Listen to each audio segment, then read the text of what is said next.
All right, this video we're just gonna be talking about fair value gaps. So all a fair value gap is all a fair value gap is a gap, like in the word fair value gap. So it's pretty much an imbalance in price. So it's a three candle formation. All a fair value gap is a three candle formation. We have this candle right here. The first candle is like this right here.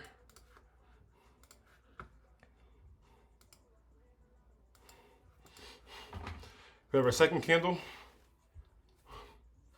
which is like this.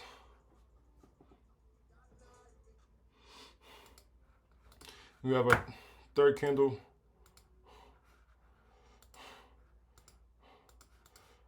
that's like this, right?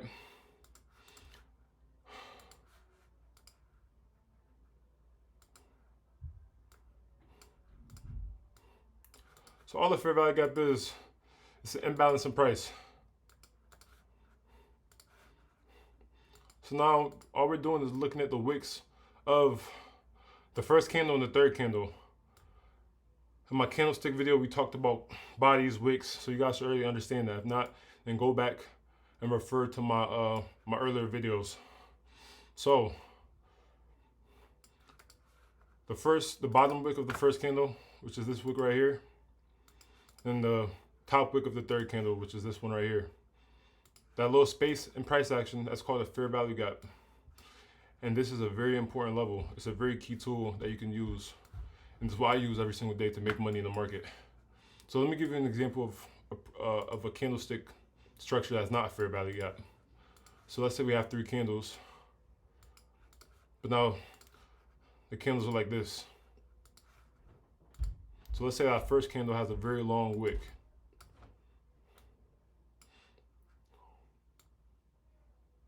Let's say that first candle has a very long wick right there. And we have our second candle like this. That's regular.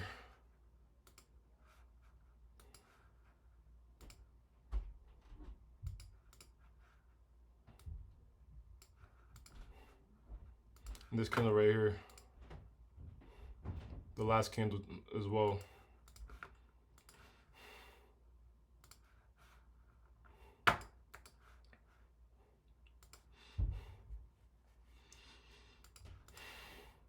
So this candle right here,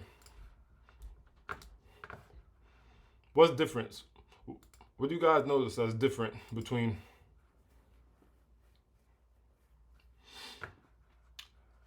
these three-sided candles and these three-sided candles?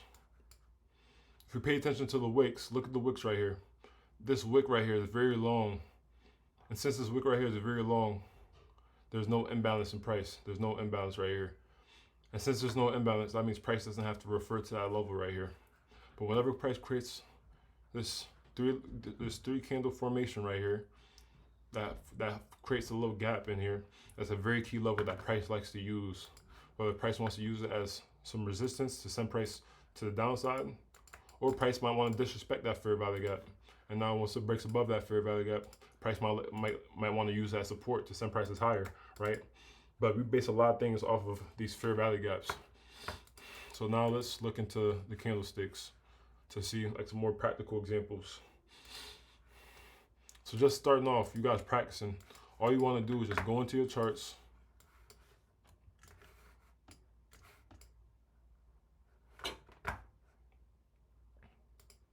Just go into your charts and start marking out fair value gaps. Start marking out these imbalances. It might be a little bit difficult at first to notice them, but as you keep on marking them out every single day, it's going to get easier and easier. Got a fair value gap right here. Just go out, just start marking every single fair value gap you see. That's your homework. That's where you start at. Just start with these fair value gaps and just study them. Study how price reacts to them. Study how when price goes into them, how it reverses, and how when it disrespects it, how it likes to use that level as some as support turn resistance, or resistance turn support. So that's really what it is. There's examples everywhere. Of course, it doesn't happen all the time, but when it does happen, It's something that we definitely make note of. It's one of the main tools that I use every single day. And people that say fair value gaps don't work, they just don't know how to trade, honestly, or they're just too hard headed to really see what's going on. But it's very clear that price definitely likes to react off of them. Like right here, this is a really good example. We have a fair value gap. And we also had this low inside this fair value gap. Price came, swept liquidity, found some support at the low of this fair value gap, and then sent price higher. So right here, just understanding fair value gaps, you would have made a shit ton of money. Look how high price went. Another fair value gap right here. Price used this level, sent it way higher. So start using fair value gaps. It can make you a lot of money. Look right here again, fair value gap. What happens? Use it to send price higher to make a new higher high. Then what happens right here? We have a fair value gap up here.